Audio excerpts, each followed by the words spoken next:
నిర్గమకాండం 9వ అధ్యాయము 5వ అరిష్టము పశునాశము. అంతట ప్రభువు మోషేతో, వెళ్ళి ఫరోతో, హెబ్రీయుల దేవుడైన యావే నీకు ఈ వర్తమానము పంపెను. నన్ను ఆరాధించుటకు నా ప్రజను పంపుము.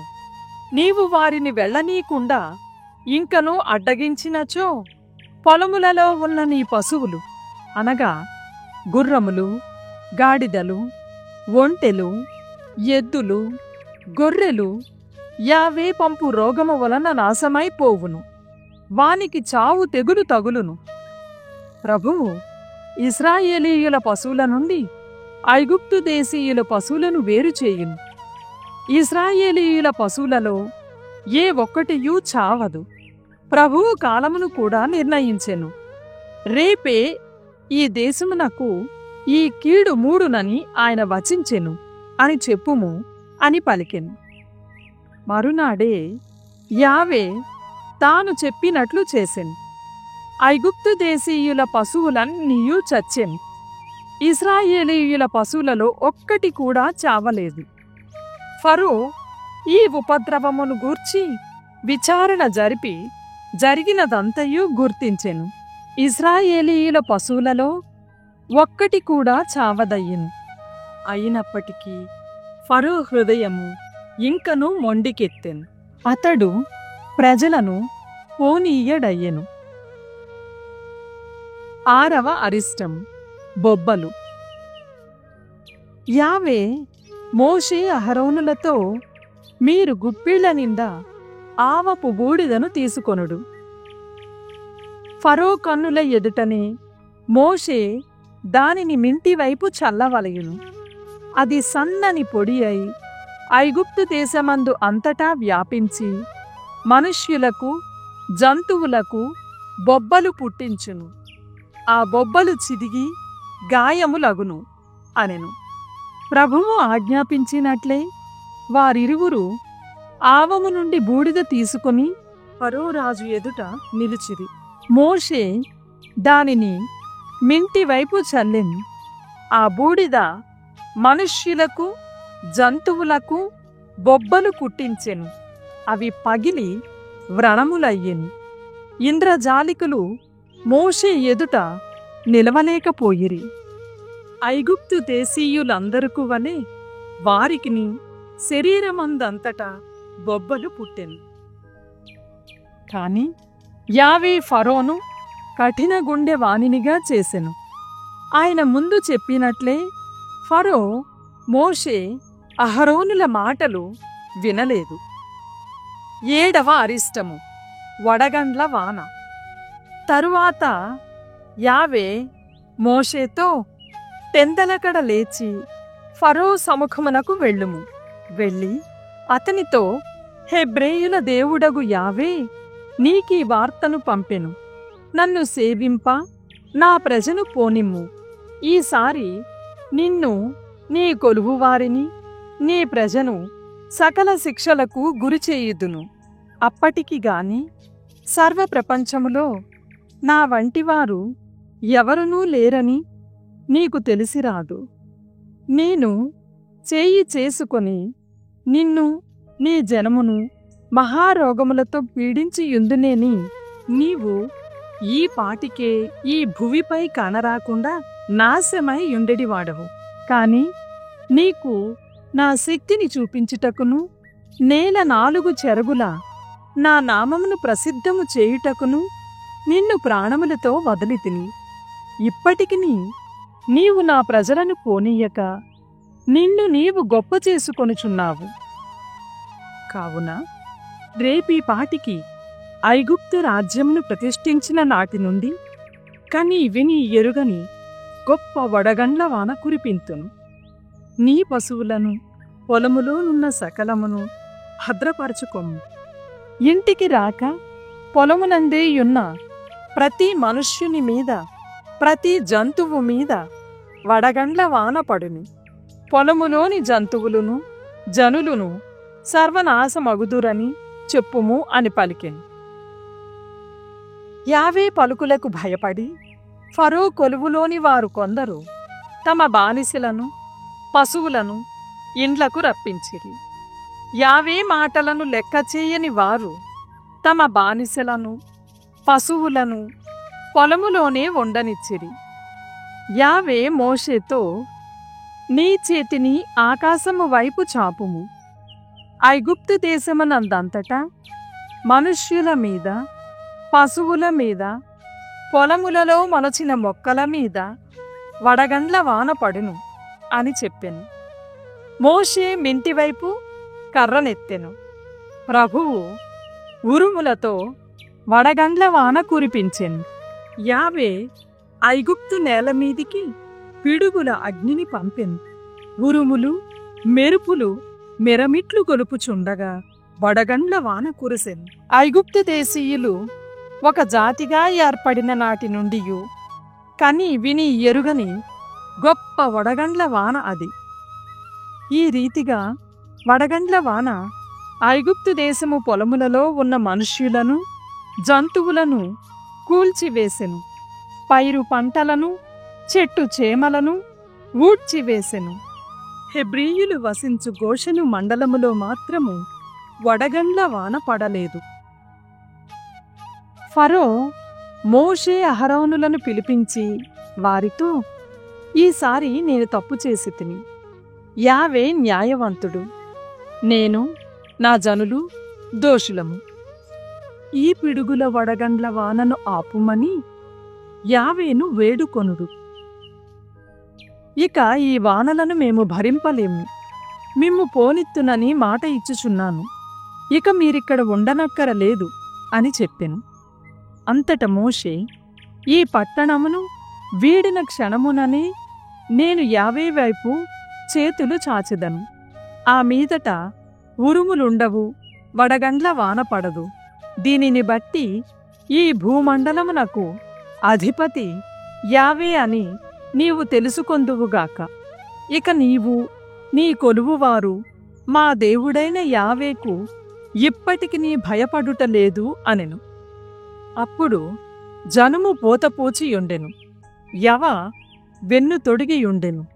కావున ఆ రెండును వడగండ్ల వలన నాశమయ్యెను. గోధుమలు మిరప మొలకలు ఎదుగలేదు, కావున అవి పాడైపోలేదు. మోషే ఫరోను వీడి నగరము వెలుపలికి వెళ్ళెను. అతడు యావే వైపు చేతులు చాచెను. ఉరుములు ఆగెను, వడగండ్ల వాన వెలిసెను. నేలమీద వాన చినుకైనా పడలేదు. వాన పడుట లేదని, వడగండ్ల వాన కురియుట లేదని, ఉరుములు నిలిచెనని తెలిసిన తరువాత ఫరో తిరిగి పాపము కట్టుకొనెను. అతడు అతని కొలువువారు కఠిన హృదయులైరి. ఫరో కఠిన హృదయుడయ్యెను. ఇంతకు మునుపు యావే మోషే ముఖమును చెప్పినట్లుగానే అతడు ఇశ్రాయేలీయులను పోనీలేదు. లేవీయ కాండము 7వ అధ్యాయము. దోష పరిహార బలి. దోష పరిహార బలి పరమ పవిత్రమైనది. దానిని అర్పించు విధానము ఇది. సంపూర్ణ దహన బలులు అర్పించునప్పుడు పశువులను వధించు చోటనే పాప పరిహార బలిని వధింపవలయును. దాని రక్తమును పీఠము చుట్టూ చల్లవలయును. దాని క్రొవ్వునంతటిని, తోకకు అంటుకొనియున్న క్రొవ్వును, ప్రేవుల మీది క్రొవ్వును, మూత్రగ్రంథులను మరియు వానిమీది క్రొవ్వును, కాలేయమునందలి క్రొవ్వును పీఠము మీద కాల్చివేయవలయును. యాజకుడు ఈ క్రొవ్వునంతటినీ కాల్చి దహన బలిగా అర్పింపవలయును. ఇది దోష పరిహార బలి అగును. యాజకుల కుటుంబములకు చెందిన పురుషులు మాత్రము పవిత్ర స్థలమున ఈ బలి నైవేద్యము భుజింపవలెను. ఇది పరమ పవిత్రమైన నైవేద్యము. యాజకుల భాగములు. పాప పరిహార బలికి, దోష పరిహార బలికి ఒకే నియమము వర్తించును. బలి పశువు మాంసము సేవ చెయ్యు యాజకునికి చెందును. సంపూర్ణ దహన బలిగా అర్పింపబడు పశువు చర్మము యాజకునిదే అగును. పొయ్యి మీద గాని పెనము మీద గాని బానలిలో గాని వేయించిన ధాన్య బలి అర్పణ చెయ్యు యాజకునికి ముట్టును. కాని అట్లు వేయింపని ధాన్య బలి దానిలో నూనె కలిపినను కలుపకున్నను అహరోను కుమారులైన యాజకులందరికీ చెందును.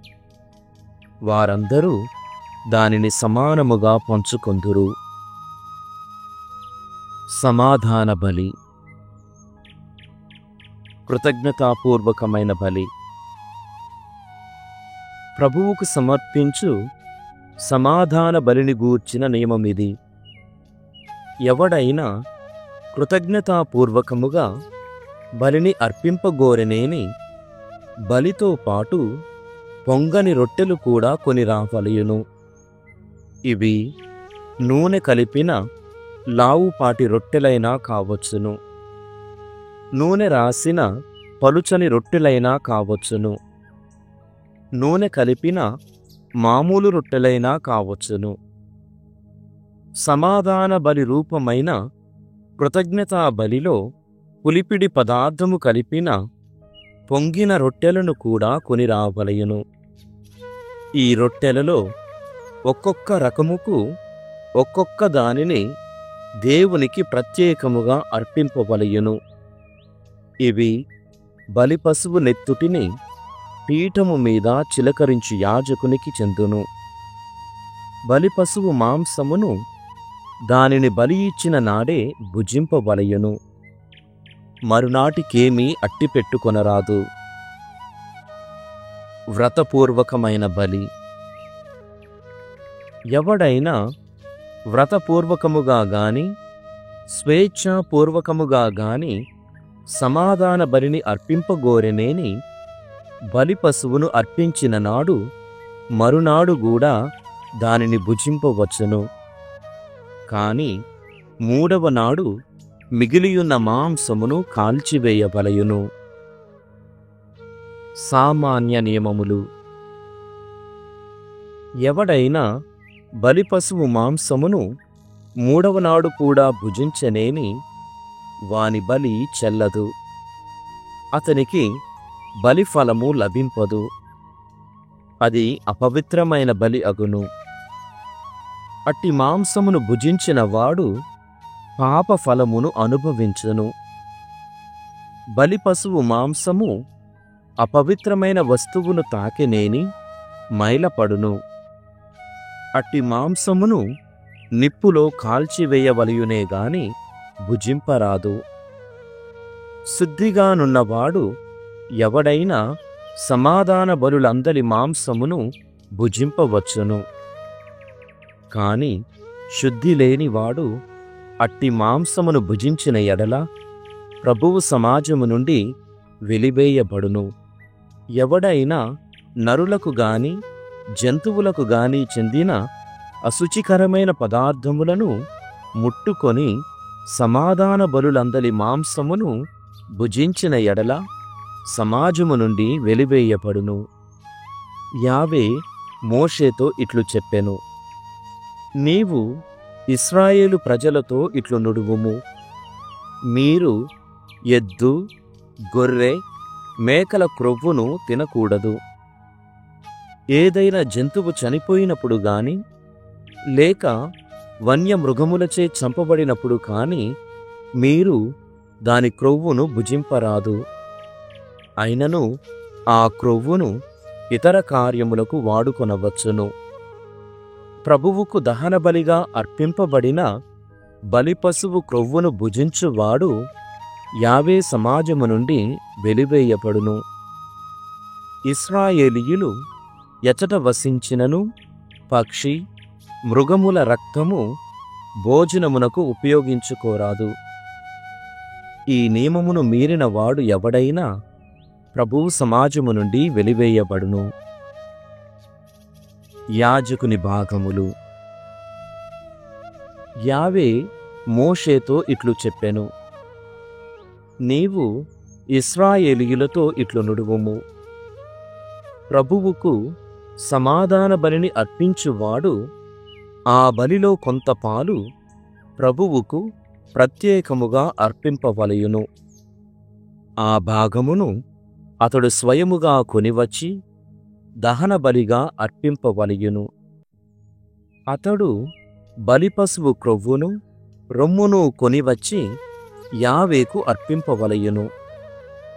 యాజకుడు ఆ క్రొవ్వును పీఠము మీద దహించును, కాని రొమ్మును మాత్రము తాను తీసుకొనును. మీరు సమాధాన బలులు అర్పించినప్పుడు బలిపశువు కుడి తొడను యాజకునకు ఇయ్యవలయును. పశువు నెత్తురు క్రొవ్వు దేవునికి అర్పించు యాజకునకు చెందును. ఇశ్రాయేలీయులు అర్పించు సమాధాన బలులలో బలిపశువు కుడి తొడ రొమ్ము నాకు ప్రత్యేకముగా ముట్టవలసిన భాగములు. నేను వానిని యాజకులకు ఇచ్చితిని. ఇది ఇశ్రాయేలీయులకు శాశ్వత నియమము కావలయును. ముగింపు. దహన బలులందు ప్రభువుకు అర్పింపబడు ప్రత్యేకమైన భాగము ఇది. అహరోను కుమారులు అభిషేకము పొందినప్పుడు ఈ భాగము వారికి అంకితమైనది. యాజకులు అభిషేకము పొందినప్పుడు పైన పేర్కొనబడిన భాగము వారికి చెందునని యావే ఆజ్ఞాపించెను. ఈ ఆజ్ఞ ఇశ్రాయేలీయులకు తరతరముల వరకు చెల్లును. పరిపూర్ణ దహన బలికి, ధాన్య బలికి, పాప పరిహార బలికి, దోష పరిహార బలికి, యాజకుల అభిషేకముకు, సమాధాన బలికి చెల్లు నియమములు ఇవి. ప్రభువు ఇశ్రాయేలు ప్రజలను బలులర్పింపుడని ఆదేశించినప్పుడు ఎడారిలోని సీనాయి కొండ మీద మోషేకు ఈ ఆజ్ఞలు దయచేసెను. 49వ కీర్తన. సంపదలు అశాశ్వతములు. సకల జాతి ప్రజలారా, ఈ సంగతిని వినుడు. భూమి మీద వసించు సకల జనులారా, ఈ విషయమును ఆలింపుడు. అధికులు, సామాన్యులు, ధనికులు, పేదలు ఎల్లరునూ వినుడు. నేను విజ్ఞాన వాక్యములు పల్కెదను. నా హృదయ భావములు వివేకము గలవి. నేను సామెతను ఆలించిన మీదట పొడుపు కథను తంత్రీవాద్యముపై పాడి వివరింతును. తమ కలిమిని నమ్ముకొని తమ మహాసంపదలను గూర్చి గొప్పలు చెప్పుకొను దుష్టులైన శత్రువులు నన్ను చుట్టుముట్టగా నాకు వాటిల్లో ఆపదలను గూర్చి నేనేమాత్రమూ భయపడను. నరుడు డబ్బు చెల్లించి తన ప్రాణములు నిలబెట్టుకోలేడు. దేవునికి సొమ్ము చెల్లించి అసూలు నిలుపుకోలేడు. నరుడు తన ప్రాణములు నిలుపుకొనుటకు ఎంత మూల్యము చెల్లించిననూ చాలదు. అతడు శాశ్వతముగా జీవించుటకును సమాధి గోతిని తప్పించుకొనుటకును ఎంత సొమ్ము చెల్లించిననూ చాలదు. జ్ఞానులను గతింతురనియు బుద్ధిహీనులను మూర్ఖులను కూడా చత్తురనియు ఎల్లరనూ తమ సొత్తును తమ అనుయాయులకు వదిలిపోవలసినదే అనియు నరునికి తెలియును. వారి సమాధులే వారికి శాశ్వత గృహములు. వారు తమ గోరీలలోనే సదా వసింతురు. ఒకప్పుడు వారికి సొంత భూములున్నను ప్రయోజనము లేదు. నరుని వైభవములు శాశ్వతములు కావు. అతడు వధకు గురియైన మృగము వలె చావవలసినదే. తమ్ము తాము నమ్ముకొను వారికి, తమ సంపదల మీద తాము ఆధారపడు వారికి పట్టుగతి ఇట్టిది. మృత్యువే వారికి కాపరియై గొర్రెలను వలె వారిని పాతాళలోకమునకు తోలికొని పోవును. నేరుగా సమాధి గోతిలోనికి చేరుకొందురు. అప్పుడు వారి ఆడంబరము అంతరించును. ఇక పాతాళమే వారికి నివాసమగును. కాని ప్రభువు పాతాళలోకము బారి నుండి నా ప్రాణములను కాపాడి నన్ను స్వీకరించును. ఎవడైనను ధనవంతుడై తన సంపదలను పెంచుకొనినేని అతడింటి వైభవము వృద్ధి చెందనేని నీవు భయపడనక్కరలేదు. అతడు చనిపోయినప్పుడు ఆ సొత్తును తన వెంట కొనిపోజాలడు. అతని సంపద అతని వెంట పోదు. నరుడు తన మనుగడ వలన తాను సంతృప్తి పొందినను, తన విజయములకు గాను ఇతరుల నుండి పొగడ్తలు పొందినను చనిపోయి తన పూర్వులను చేరుకోవలసినదే. అచట కలకాలము వెలుగును కోల్పోవలసినదే. నరుని వైభవములు అతని ప్రాణములను కాపాడజాలవు. అతడు వధకు గురియైన మృగముల వలె చావవలసినదే.